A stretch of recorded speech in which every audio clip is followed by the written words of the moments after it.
Oui, Seigneur, et nous te disons merci pour ta miséricorde. Merci pour ta bonté. Car c'est toi qui ôtes les péchés du monde et qui écarte les transgressions pour manifester, Seigneur, tes œuvres. Merci pour le Saint-Esprit qui a abondamment répandu, Seigneur, au milieu de nous, afin que nous soyons conduits dans toute la vérité. Au nom puissant de Jésus-Christ. Et nous disons ensemble,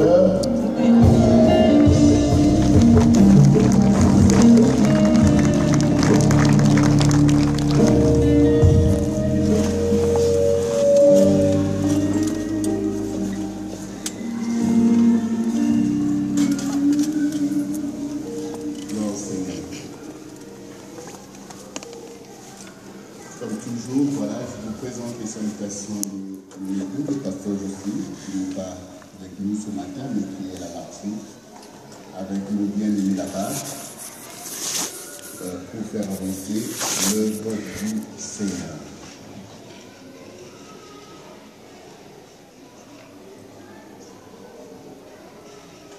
Est-ce qu'il y a quelqu'un ici qui a le souci de l'œuvre du Seigneur?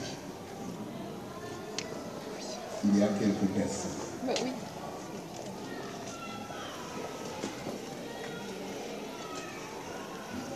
Ça peut vous paraître bizarre cette question, mais au quotidien, souvent, nous marchons pour notre œuvre.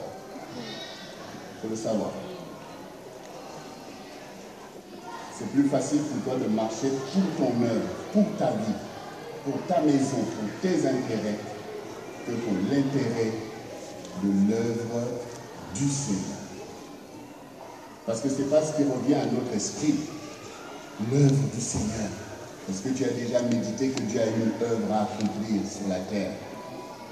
Et qu'il a une œuvre à accomplir dans ta maison, dans ton pays. Ce que vous faites vient de ce que vous méditez, de ce qui vous intéresse. Donc c'est important de faire des choix. C'est important de réfléchir à bon escient. De savoir que ta vie est orientée. Vous savez, votre vie c'est comme une voiture. Il y a tout pour avancer, mais il faut guider, il faut savoir où on va. Donc on prend une direction parce qu'on sait où on va. Avant de démarrer, on sait où on va. Il y a peut-être des personnes aussi qui peuvent rentrer dans leur voiture sans savoir où ils vont. Et puis tu roules. Après tu vois, oh ce chemin est beau, je le prends. Oh je passe par là. Mais ce n'est pas naturel. En principe, avant de démarrer ta voiture, tu sais où tu vas. Parce que tout commence par la méditation. Je veux faire telle chose. Je me lève et je mets en œuvre tout ce qui est en ma possession pour arriver là-bas. Voilà. Donc, quand vous êtes assis ici, beaucoup de choses peuvent se passer. Parce que vous pouvez avoir l'impression que je suis là, je ne fais rien. Mais en fait, tu fais des choses. C'est là dans ton esprit. Et quand tu vas sortir d'ici, il y a des choses que tu vas faire en fonction de ce que tu es en train de faire là, maintenant.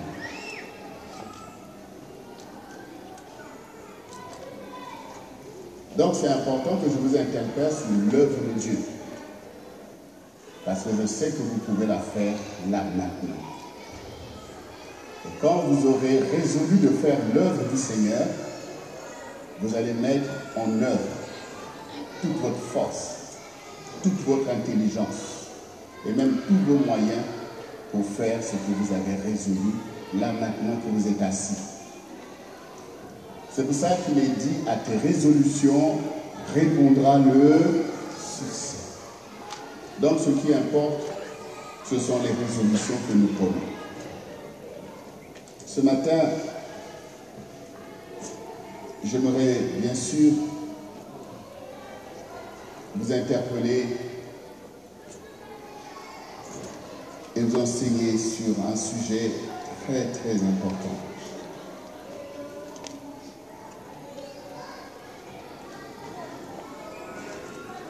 Le thème de ce sujet, c'est les adorateurs que le Père recherche.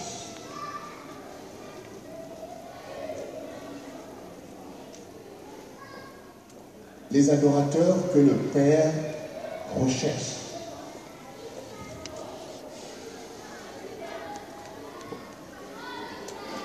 Et pour introduire ce sujet, bien sûr, nous allons lire ce passage célèbre et connu de nous,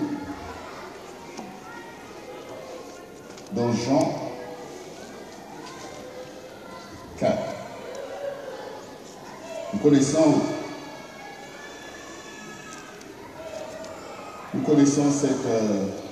cet échange entre Jésus et la femme samaritaine.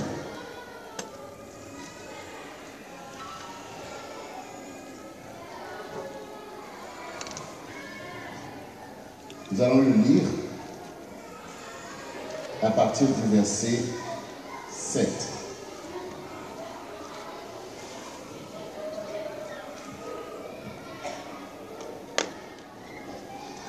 Jean 4, verset 7.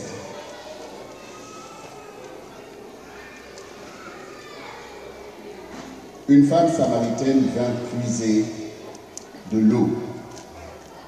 Jésus lui dit, « Donne-moi à boire. » Car ses disciples étaient allés à la ville pour acheter des vivres.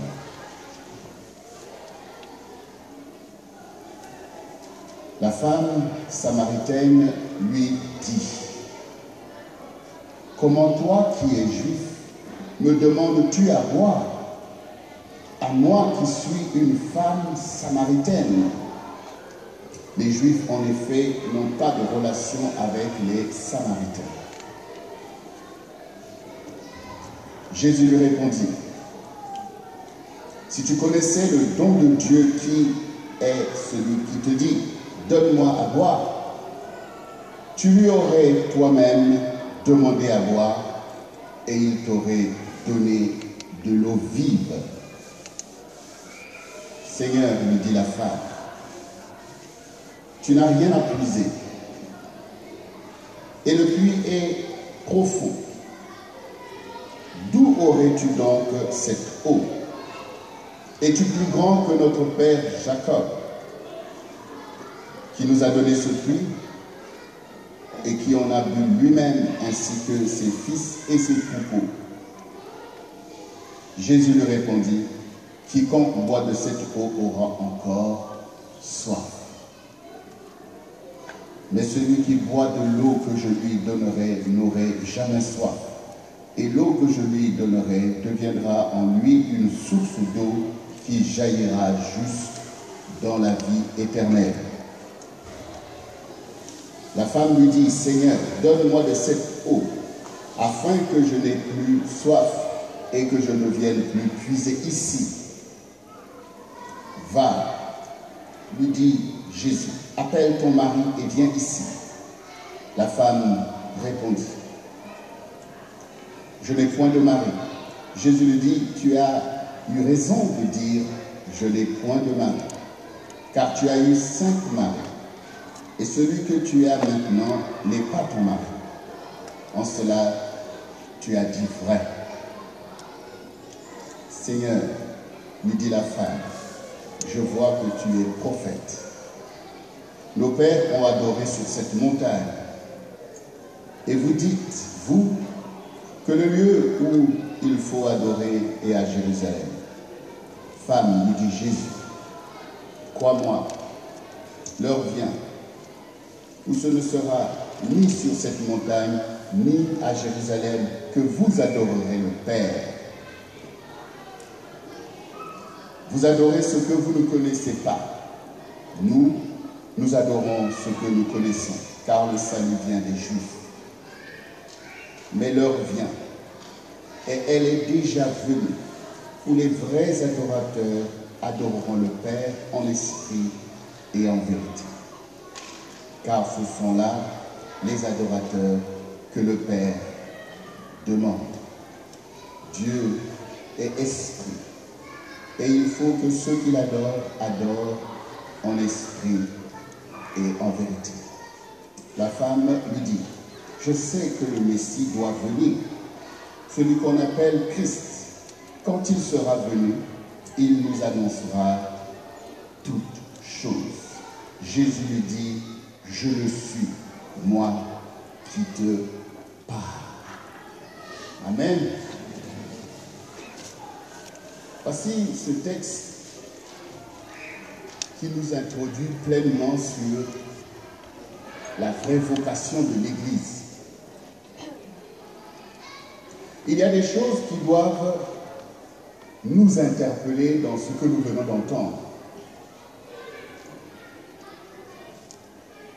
D'abord, la femme samaritaine qui parle à Jésus, que tu connais, puisque c'est en son nom que tu es venu ici. Donc tu connais Jésus, tu sais qu'il est ton Seigneur et qu'il est Dieu. Alors, qui est la femme samaritaine? Les Samaritains sont des personnes qu'on a emmenées en Israël pour peupler le pays quand il y a eu des déportations. C'est-à-dire pour ne pas laisser le pays vide, puisque les Juifs étaient déportés après les guerres auxquelles ils étaient vaincus.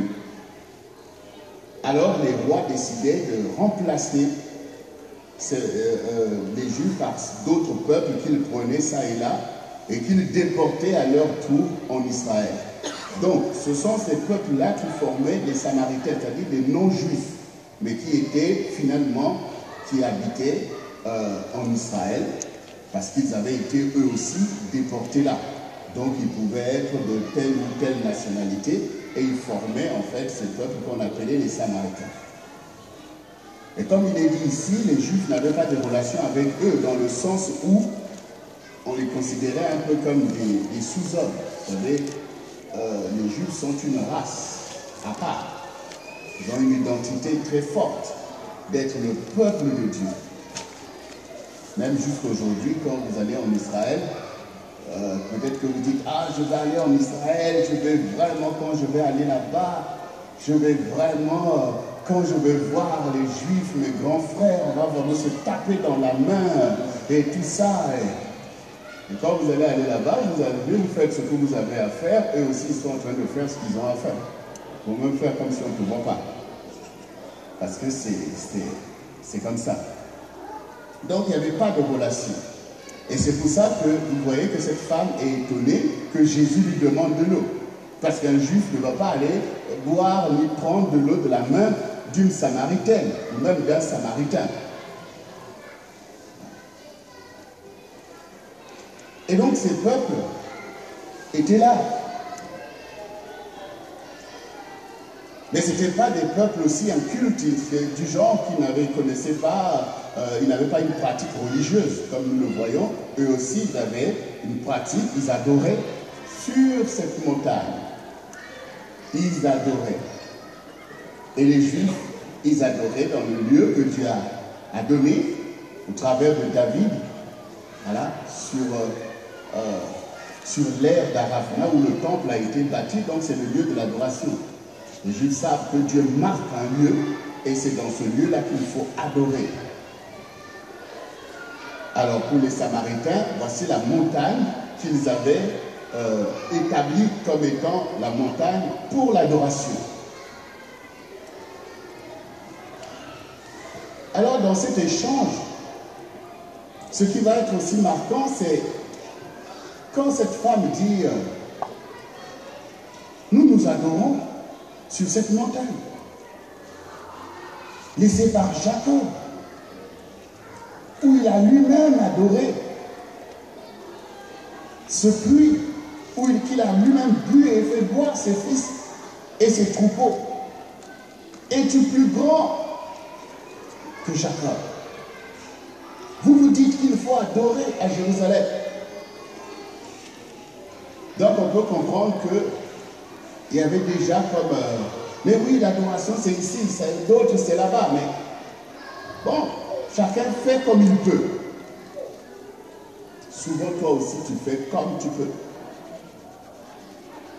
Mais ce qui est marquant ici, c'est quand le Seigneur dit, vous adorez ce que vous ne connaissez pas. Nous adorons ce que nous connaissons, car le salut vient des Juifs. Voici une vérité qui doit te marquer. Oui, c'est vrai que cette femme-là adorait ce qu'elle ne connaissait pas. Ils savent qu'il y a un lieu pour venir adorer, mais elle ne sait pas qui elle adore. Parce que quand on dit adore Dieu, oui, mais Dieu, ça veut dire quoi Dieu? Hein? Une fois que tu as dit Dieu, tu ne sais toujours pas de quoi tu parles. Tu ne sais pas. Hein? Parce qu'il y a une foule de Dieu. Dieu n'est pas un nom propre.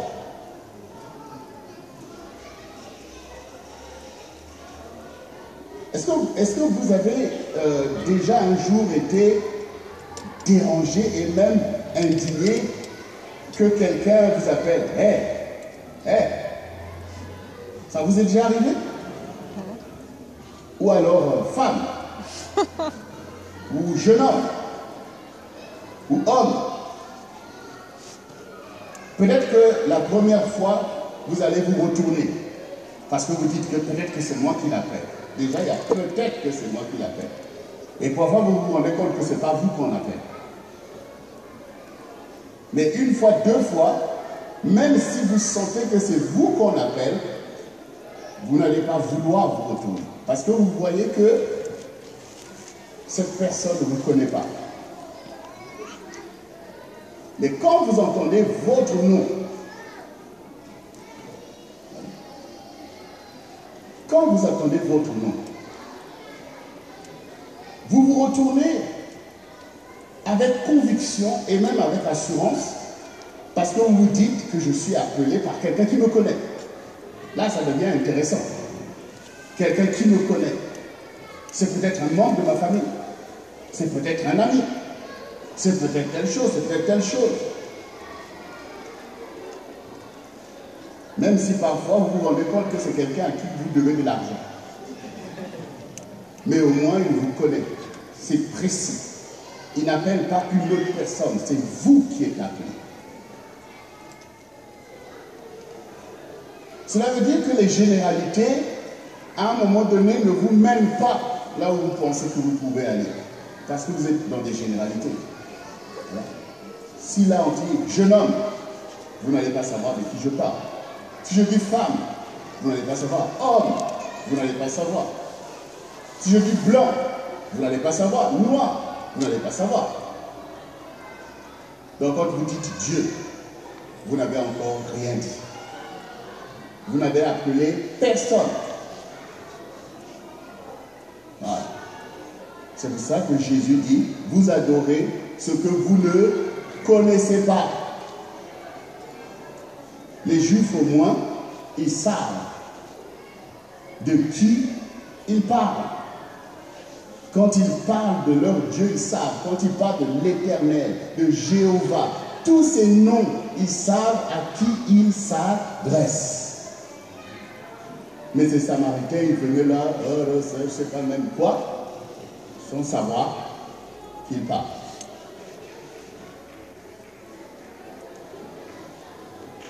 Mais le Seigneur ne méprise pas cette femme.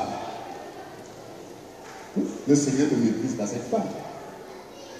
Tel que nous sommes assemblés ici, il y en a, quand ils parlent de Jésus, ils savent de qui ils parlent. Mais il y en a d'autres qui ne savent pas. Il y en a d'autres qui ne savent pas. Parce que tu n'as aucune expérience avec lui.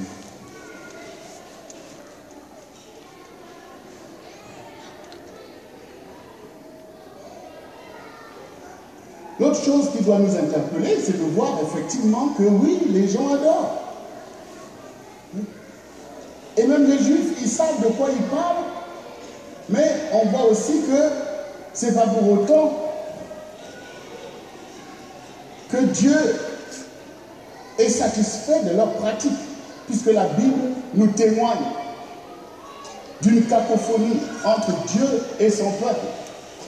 Et nous voyons les conséquences de l'échec de leur adoration sur eux-mêmes et même sur l'humanité. Donc Jésus ne méprise pas cette femme. Il lui dit, femme, oui, vous avez adoré sur cette montagne ce que vous ne connaissez pas. Oui, les Juifs ont adoré à Jérusalem ce qu'ils connaissent. Mais ça ne veut pas dire que l'adoration soit accomplie selon Dieu. Chacun cherche. Chacun cherche. Et vous qui ne connaissez pas, et qui sentez que l'esprit de l'homme cherche une source, et ceux qui connaissent, et qui ne font pas bien,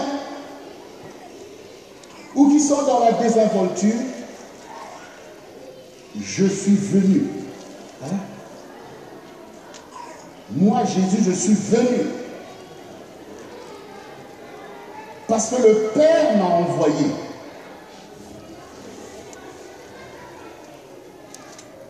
Pour vous déclarer que le Père cherche des vrais adorateurs.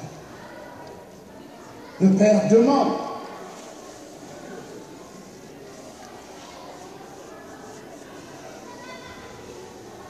Donc c'est important que ce matin, nous puissions nous rendre compte que Dieu ne cherche pas des gens qui se retrouvent autour d'une montagne pour manifester des pratiques religieuses.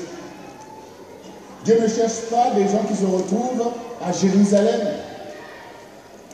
pour manifester des pratiques religieuses. Dieu ne cherche pas des gens qui se retrouvent dans telle assemblée pour manifester des pratiques religieuses. Il faut que tu t'en rendes compte. Dieu ne cherche pas des gens qui chantent. Dieu ne cherche même pas des gens qui prient. Dieu ne cherche même pas des gens qui prêchent. Dieu ne cherche même pas des gens qui évangélisent. Parce que toutes ces choses, ces personnes dont nous parlons l'ont fait avant nous. Les Juifs priaient-ils oui ou non? Les Juifs chantaient-ils oui ou non? Les Samaritains priaient-ils oui ou non? Mais le Seigneur dit que l'heure est venue où le Père, où vous adorerez le Père en esprit et en vérité. Vous, voyez, le Seigneur ne dit pas l'heure vient où les Juifs adoreront en esprit et en vérité. Et que vous, vous ne connaissez pas. Il dit où vous, c'est-à-dire que cette femme, tout d'un coup, voit qu'elle est concernée par l'appel de Dieu. Où vous adorerez. Que tu sois juif ou que tu sois grec, le temps de la grâce, le temps de la connaissance vient, où vous aurez l'opportunité, enfin, d'adorer Dieu en esprit et en vérité. Car le Seigneur n'est pas impressionné par des traditions religieuses, ni par des manifestations que nous pouvons avoir en un instant. Mais il a un objectif sur la terre. Et son objectif, c'est le contrat de l'adoration. Dieu cherche des adorateurs. Et d'ailleurs, quand nous lisons la Bible, c'est exactement ce que nous devons comprendre et connaître. Quand Dieu s'est manifesté à Abraham, c'est pour en faire un adorateur. Hein? Qu'est-ce que vous connaissez de la vie d'Abraham si ce n'est pas son adoration? Voilà. Voilà. Puisque c'est le père des croyants, que ce soit les juifs ou les non-juifs, c'est le père des croyants. Parce que la foi crée une race des croyants. Que tu sois juif, blanc ou noir, c'est ta foi qui va te définir devant Dieu. Voilà. Les fils que Dieu a dit qu'il va donner à Abraham, ce sont les croyants. Ça veut dire que parmi les juifs, il y a effectivement une connaissance traditionnelle de Dieu, mais ce n'est pas tout le monde qui est croyant. Ce n'est pas tout le monde qui est croyant. Nous avons reçu cette flamme de la foi en tant qu'Église par des juifs qui, comme nous, ont cru. Notamment les disciples de Jésus.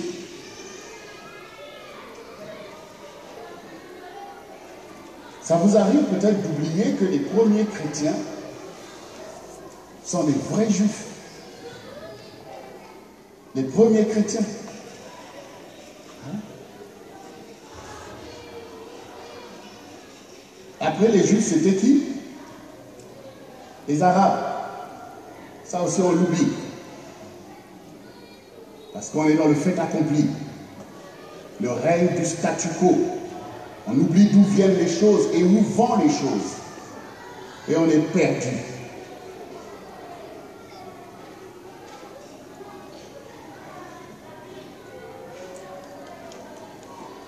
Donc l'heure vient où vous adorerez. Vous adorez. Hein? Vous adorez le Père en esprit et en vérité. Parce que ce sont là les adorateurs que le Père demande. Le Père demande des adorateurs. Le Père demande des adorateurs. Le Père appelle des adorateurs.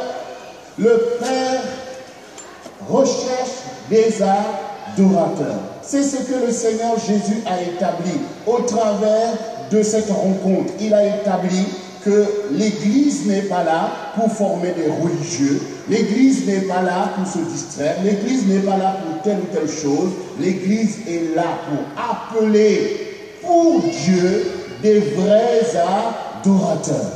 Voilà.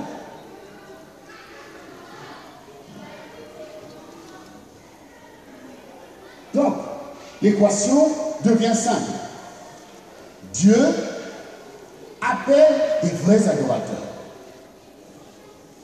Donc, Dieu, on sait maintenant que Dieu recherche des adorateurs. Donc, personne ne va maintenant perdre son temps à devenir autre chose qu'un adorateur. Donc, une fois que l'on dit, ben oui, on a compris que Dieu veut des adorateurs. C'est bien pour ça que les Juifs adoraient. Et c'est aussi pour ça que les Samaritains aussi, bon, bah, ils essayaient d'adorer. Donc tout le monde veut être un adorateur. Et même tout le monde croit être un adorateur. Là où maintenant le Seigneur enfonce le clou, c'est qu'on dit les vrais adorateurs. Donc, Dieu cherche des adorateurs, mais de surcroît, il cherche des vrais adorateurs. Si tu te contentes d'être adorateur, mais tu peux être surpris qu'il y a des adorateurs qui seront recalés. Parce que si au moment où Jésus était devant cette femme, si c'était le jugement dernier, cette femme serait recalée. Avec tout ce qui adorait avec elle autour de cette montagne. Parce qu'ils n'ont pas la connaissance de Dieu. Parce qu'ils pouvaient adorer tous les démons et toutes sortes de choses.